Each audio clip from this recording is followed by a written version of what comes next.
The latest news about Priscilla Presley has sent shockwaves through fans around the world. Once known for her grace, beauty, and quiet strength, Priscilla is now back in the headlines for reasons no one expected. After years of silence and calm, something new has surfaced, something that's making people look at her life in a completely different way. From her deep connection to Elvis to the struggles she faced alone, her story has taken another dramatic turn. Everyone is talking, everyone is guessing. But what's really happening with Priscilla Presley right now? Join us to find out the truth. The quiet before the storm. The world knew her name, recognized her face, but she had stepped away from the blinding spotlight that once followed her everywhere. She was no longer the young bride of the king of rock and roll, no longer the widow navigating grief in front of millions. She had become something different, a guardian of memory, a keeper of legacy, living quietly in the shadow of history. Born Priscilla Ann Wagner, her early life was shaped by movement and change. Her stepfather served in the Air Force and the family moved often, never settling long enough for roots to grow deep. Then came Germany and Elvis. She was only 14 years old when she met him at a party in Bad Nauheim in 1959. He was 24, already a global sensation, already untouchable to most, but somehow she touched him. Their story became the stuff of legend. She moved to Graceland while still in high school, living under the watchful eyes of Elvis's father and grandmother. They married on May 1st,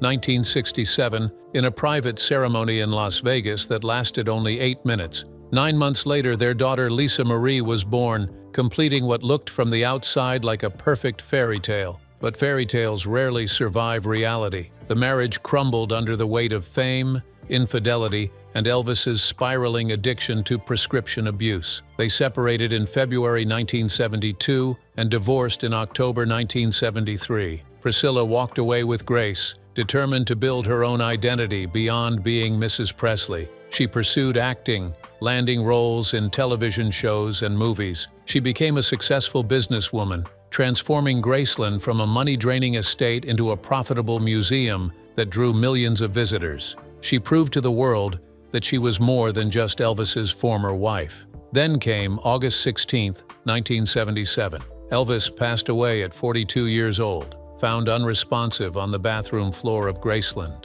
The world mourned. Priscilla mourned privately, while publicly stepping into the role of protector, protecting his memory, his estate, his legacy for their daughter. Lisa Marie grew up in that strange space between normalcy and extraordinary circumstances. She inherited her father's estate when she turned 25. She pursued her own music career, married and divorced multiple times, and gave Priscilla 4 grandchildren. Mother and daughter shared a bond forged in unique understanding. Both had loved Elvis, both had lost him, both carried his name forward. In recent years, Priscilla seemed content to fade into the background. She attended occasional events, gave interviews when necessary, but mostly lived away from constant media attention. She had already written her memoir and already shared her story. What more was there to say? The Elvis estate was managed, Graceland thrived, and Lisa Marie was raising her own family. Everything appeared settled, peaceful, preserved like a museum exhibit behind glass. But beneath that calm surface, currents were beginning to move. Old business arrangements that had been dormant for decades started showing cracks. Contracts signed in different eras, under different circumstances, began demanding attention. People from the past emerged with claims and questions. Documents that had gathered dust in filing cabinets suddenly became relevant again. The machinery of legacy, complex, intricate, valuable, required constant maintenance, and some parts were beginning to malfunction. Priscilla could feel it, that subtle shift in the air that comes before thunder. The kind of tension that makes animals restless and skies darken. She knew what brewing trouble felt like. Let's find out what troubles these were. The memoir that reopened the doors. In October 2024, Priscilla Presley made an announcement that caught the world off guard. She was writing a new memoir, not just any memoir, but one that promised to reveal everything. 8 decades of life, love, loss, and survival. The book would be called Softly As I Leave You, Life After Elvis, and it would arrive in stores in October 2025. For someone who had spent recent years in relative silence, this was monumental. Priscilla had already written Elvis and Me back in 1985, a best-selling book that detailed her relationship with the king of rock and roll. That memoir had been raw and honest, showing the world the complicated reality behind the glamorous facade. But that was nearly 40 years ago. She was a different person then, still young, still processing grief, still finding her footing. Now, at 79 years old, she was ready to speak again, and this time she had so much more to say. The announcement rippled through entertainment news and social media. People who had forgotten about Priscilla Presley suddenly remembered. A new generation who only knew her as a character in movies about Elvis became curious. What could she possibly reveal after all these years? What secrets had she been holding? What truths had remained unspoken? The publishers teased glimpses of what the memoir would contain. Priscilla would reflect deeply on her marriage to Elvis, not just the fairy tale beginning, but the painful middle and the complicated end. She would write about the isolation she felt living at Graceland, surrounded by his entourage but often alone. She would discuss the difficulties of loving someone consumed by fame and addiction, someone who belonged to the world before he belonged to her. She would talk about the strength it took to leave, to divorce the king, to build a life independent of his shadow.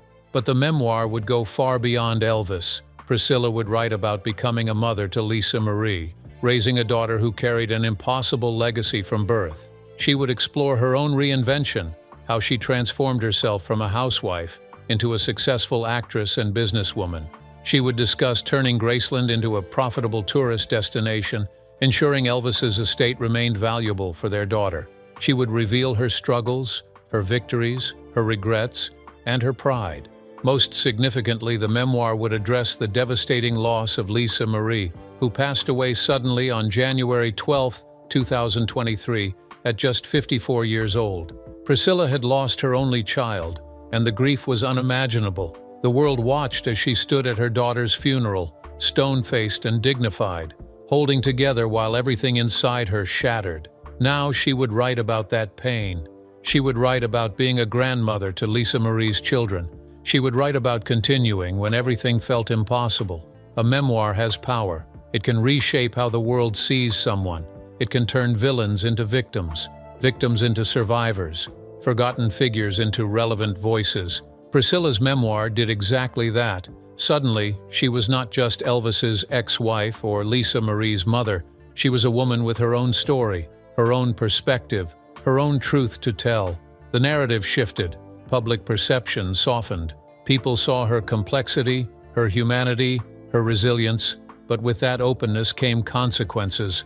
When you invite the world into your story, they bring questions. They dig deeper. They look for inconsistencies. They examine old documents, old interviews, old photographs. Journalists started investigating. Fans started comparing her previous statements with upcoming revelations. Legal experts began wondering if the memoir might address estate matters, business decisions, or financial arrangements that had been private for decades. Trust came under scrutiny too. When you tell your truth, others might tell theirs. People mentioned in the memoir might disagree with her version of events. Business partners might feel exposed. Family members might feel betrayed. Opening doors means you cannot always control who walks through them. In September 2024, just weeks before announcing her memoir, Priscilla made a rare public appearance in Los Angeles. It was one of her first major outings since Lisa Marie's death. Photographers captured her looking elegant but fragile, dressed in black, her face showing the weight of grief but also determination. She attended a charity event, smiled for the cameras, and exchanged pleasantries with other guests. It was clear she was stepping back into public life, testing the waters, preparing for something bigger. Fans reacted with overwhelming empathy. Social media flooded with supportive messages. People praised her strength, her grace, her courage to continue living after such profound loss. Many expressed excitement about the memoir, eager to understand her better, to hear her voice unfiltered. The media coverage was surprisingly gentle, focusing on her resilience rather than scandal. There was genuine curiosity mixed with respect. This appearance, combined with the memoir announcement, thrust Priscilla back into the spotlight she had carefully avoided. Suddenly, she was everywhere again. Magazine covers, television interviews, online articles. Entertainment reporters dissected every detail of her life. Podcasts dedicated episodes to her story. Documentary filmmakers reached out requesting participation. The machine of public interest, once dormant, roared back to life. And just as she thought the world adored her, trouble came knocking. What issues did she face? Let's dive in. The legal and financial storm. The storm that had been gathering on the horizon finally broke in 2024, and it was far worse than anyone imagined. Priscilla Presley found herself at the center of a legal battle that threatened not just her finances, but her reputation, her legacy, and everything she had built over decades. Two people she had trusted with her business affairs, Brigitte Cruz and Kevin Fialco, turned against her, filing a lawsuit that demanded more than $50 million. $50 million. The number was staggering, almost impossible to comprehend.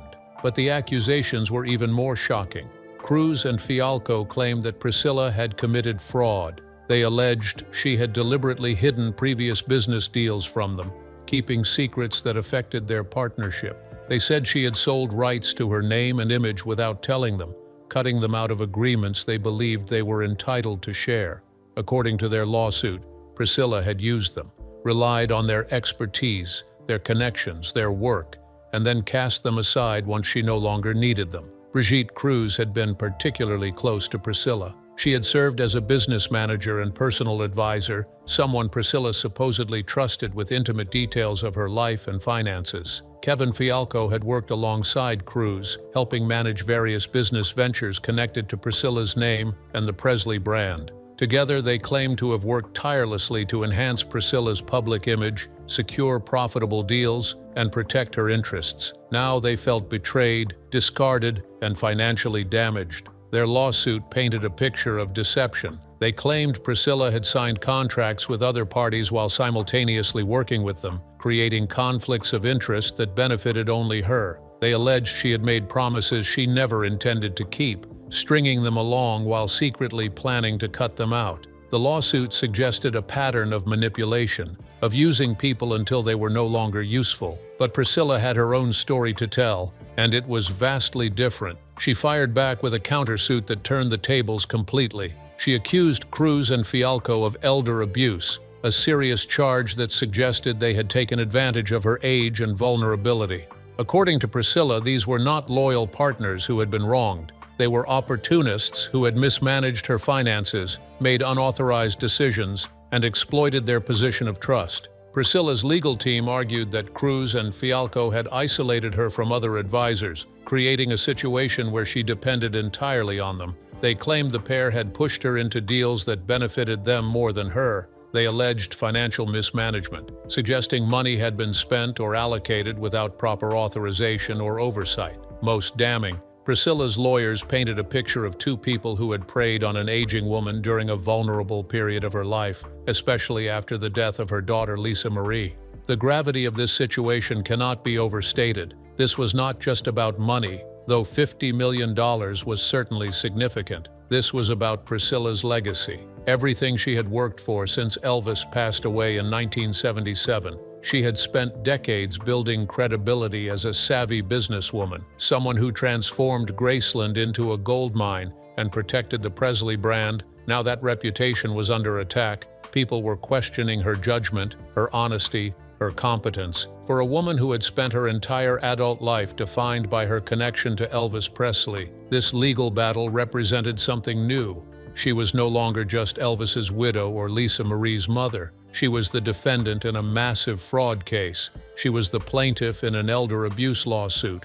She was fighting for herself, by herself, in a way she never had before. The world was watching her not as a symbol of Elvis's legacy, but as an individual embroiled in her own complicated drama. The suspense was unbearable. If this case proceeded to trial, if it became fully public, the revelations could be explosive. Court documents would expose hidden contracts, financial arrangements that had been private for years, Depositions would force people to testify under oath about deals, conversations, and decisions. Family dynamics might be revealed. Who had power? Who made decisions? Who benefited financially? The inner workings of the Presley estate, long kept behind closed doors, might be dragged into open court. Lawyers on both sides prepared for battle. Evidence was gathered, witnesses were interviewed, documents were subpoenaed. Each side believed they would win, that justice would vindicate them. But in legal wars like this, victory often comes at a terrible cost. Reputations get destroyed, secrets get exposed, relationships shatter beyond repair. But this was just the beginning. Stay with us. The allegations that shocked the world. Just when people thought the legal storm surrounding Priscilla Presley could not get any darker, new allegations emerged that left the world speechless. These were not just claims about business disputes or contract disagreements. These were accusations so serious, so disturbing, that they fundamentally changed how many people viewed the woman who had been Elvis's bride. The lawsuit took a devastating turn when Cruz and Fialco made an explosive claim. Priscilla had allegedly hidden a massive collection of jewelry and Elvis memorabilia worth over $25 million from the Internal Revenue Service. $25 million in undeclared assets. If true, this was not a simple accounting error or an oversight. This was potential tax fraud on a massive scale, the kind of accusation that could lead to criminal charges, not just civil penalties. The collection reportedly included priceless items from Elvis's personal possessions, jewelry he had worn, gifts he had given, memorabilia from his legendary career. These were not just valuable objects, they were pieces of history, artifacts that belonged in museums, items that fans around the world would recognize instantly. The idea that such a collection had been hidden away, kept secret from tax authorities, painted a picture of deliberate deception rather than innocent mistake. But even that shocking allegation paled in comparison to what came next. The lawsuit included a claim so horrifying that many people initially refused to believe it could be true. Cruz and Fialco alleged that Priscilla had made the decision to end life support for her daughter Lisa Marie, not out of mercy or medical necessity, but to gain control of the estate and trust. The accusation was monstrous. It suggested that in Lisa Marie's final moments, as she lay dying in a hospital on January 12, 2023, her own mother had been motivated by greed rather than love. It implied that Priscilla had seen her daughter's death not as a tragedy, but as an opportunity. It painted the image of a woman so consumed by money and power that she would sacrifice her only child for financial gain. The world recoiled. This was not the Priscilla people thought they knew. This was not the devoted mother who had raised Lisa Marie alone after Elvis passed away. This was not the grieving woman who had stood at her daughter's funeral looking shattered and broken. Suddenly, the narrative shifted completely. The quiet elder stateswoman of rock and roll legacy, the dignified keeper of Elvis's memory, transformed in the public imagination into something sinister, a central player in a high-stakes power drama, willing to do anything to maintain control.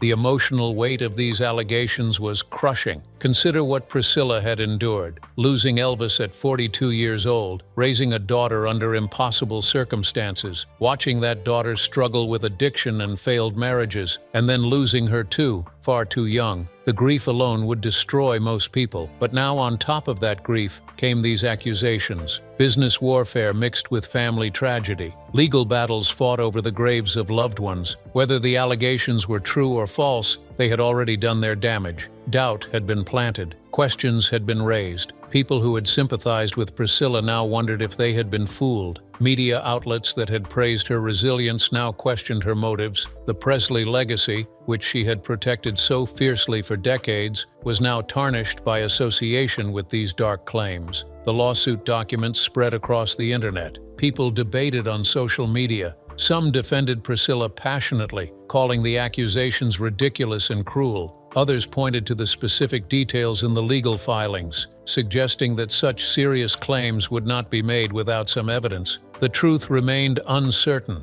hidden behind sealed documents and legal strategies. Priscilla's lawyers vehemently denied everything, calling the allegations baseless attempts to extort money and destroy her reputation. But denial is not the same as proof, and in the court of public opinion, accusations often carry more weight than rebuttals. So the question remains, hanging in the air like smoke after an explosion. How will these shocking claims affect how we view Priscilla Presley's life story? Will she be remembered as Elvis's devoted wife and Lisa Marie's loving mother? Or will she be forever associated with these dark allegations, her legacy poisoned by suspicion and doubt?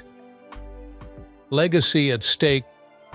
At the heart of this storm lies something far more valuable than money. The Elvis Presley estate is not just property and bank accounts. It represents one of the most iconic names in music history, a brand worth hundreds of millions of dollars, a legacy that touches multiple generations. Graceland itself stands as a shrine visited by hundreds of thousands of pilgrims every year, all seeking connection to the king of rock and roll. And Priscilla has been the guardian of all this for nearly 5 decades. She was the one who transformed Graceland from a financial burden into a profitable museum in 1982, saving it from being sold. She was the one who carefully managed Elvis's image, approving films, documentaries, merchandise, and licensing deals. She protected his reputation, curated his story, and ensured his music reached new audiences. Without her business savvy, the Presley name might have faded into nostalgia rather than remaining a living, breathing cultural force. But now that role is under threat. The lawsuits challenge not just her financial decisions, but her authority as keeper of the legacy.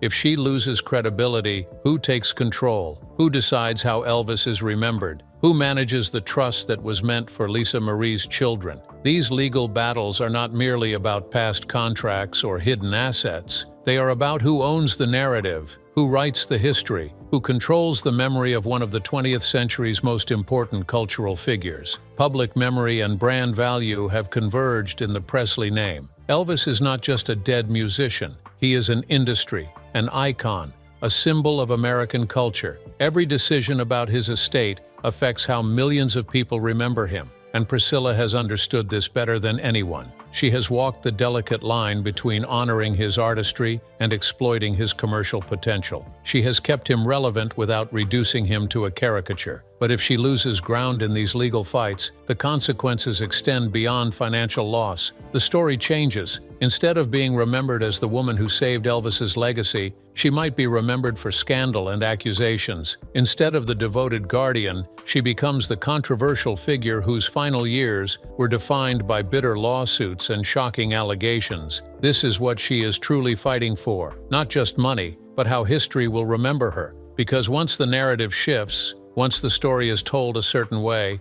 it becomes nearly impossible to change. And Priscilla knows this. She has lived long enough to see how quickly heroes become villains in public imagination. Yet beyond the courtroom drama and the shocking headlines, there remains Priscilla the person. She is nearly 80 years old now. Her hair is still dark, her posture still elegant, but time has marked her face with lines that tell stories of joy and pain. She has buried the love of her life and her only child. She has spent decades under scrutiny, her every decision analyzed, her every mistake magnified. In her upcoming memoir, she has written about the unbearable pain of losing Lisa Marie, describing grief that never truly ends but simply becomes something you carry. She has reflected on her marriage to Elvis with both tenderness and honesty, acknowledging the magic and the misery. Most poignantly, she has explored her lifelong struggle to discover who she is beyond being Elvis Presley's wife, a journey that began when she was just 14 years old and continues even now. There is vulnerability in aging publicly,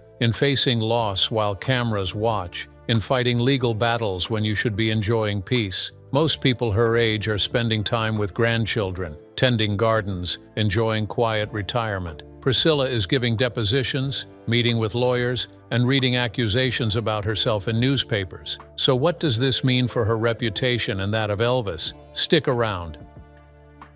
The implications.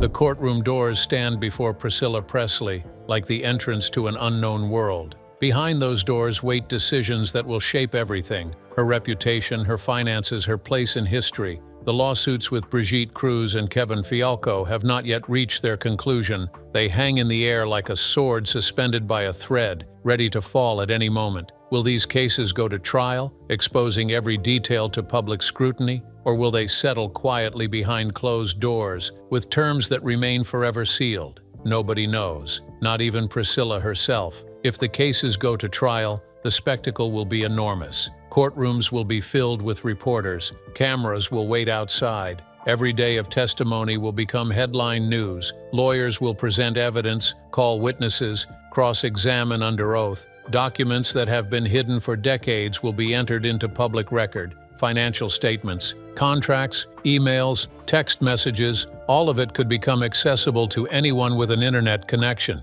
The truth, whatever it may be, will emerge piece by piece, and the world will judge. But trials are unpredictable. Even with strong evidence, outcomes can surprise everyone. Juries are made of ordinary people with their own biases, their own interpretations, their own emotional responses. A jury might sympathize with an elderly woman who has suffered profound loss, or they might see someone who abused trust and hid assets. The verdict could go either way, and with it, Priscilla's future. Settlement is another possibility, perhaps even more likely.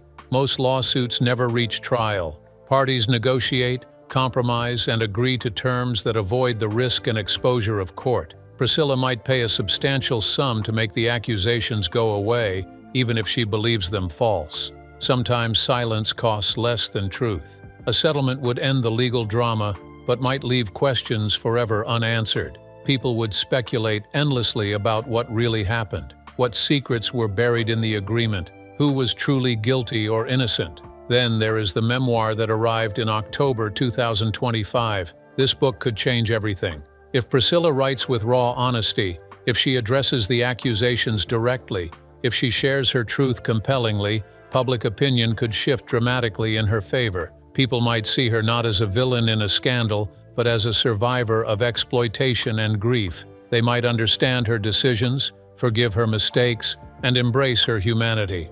A well-written memoir has the power to rehabilitate even the most damaged reputation. But the memoir could also backfire. If it seems defensive or evasive, if it contradicts established facts, if it feels like propaganda rather than truth, readers will reject it. Critics will dissect every sentence. Journalists will fact-check every claim. Any inconsistency will be magnified. The book meant to reclaim her narrative could instead cement the negative perception. The stakes are impossibly high. Legally, Priscilla faces potential financial ruin if she loses the lawsuits. $50 million plus legal fees could devastate even a substantial fortune. But the emotional stakes are even greater. She is fighting for how she will be remembered, for how her grandchildren will think of her, for whether her life's work meant anything at all. She is fighting for dignity in her final years, for the right to tell her own story, for peace after decades of struggle. Historically, the stakes extend beyond her personal life. The Presley legacy hangs in the balance. If Priscilla is discredited, who becomes the authority on Elvis's story? Who manages the estate? Who makes decisions about his image and memory? The battle over her reputation is also a battle over cultural heritage, over who controls one of the most important legacies in American music history. In an era when legacy is everything, when reputations can be destroyed or rebuilt overnight through social media, when the court of public opinion often matters more than actual courtrooms, what will Priscilla Presley's legacy ultimately be? Will she be remembered as the teenager who married Elvis and the businesswoman who saved his estate? Or will she be remembered for these final years of scandal and accusation? Will history judge her kindly or harshly? Will the complexity of her life be honored, or will she be reduced to headlines and sound bites? For Priscilla Presley, someone who has lived publicly since she was barely more than a child, this latest wave of news is startlingly unexpected. She has weathered so many storms: the intensity of life with Elvis, the devastation of his death, the challenges of single motherhood, the tragedy of losing Lisa Marie. But this storm is different. This one questions not just her decisions but her character, not just her business sense but her very soul. The legend of Elvis Presley will endure regardless of what happens to Priscilla. His music will play on radios forever. Graceland will continue welcoming visitors. His image will remain iconic, but Priscilla's place within that legend remains uncertain, still being written, still contested. What do you think about Priscilla Presley? Let us know in the comments. If you enjoyed this video, like, share, and subscribe to this channel for more celebrity gist. Before you go, watch the other videos on your screen.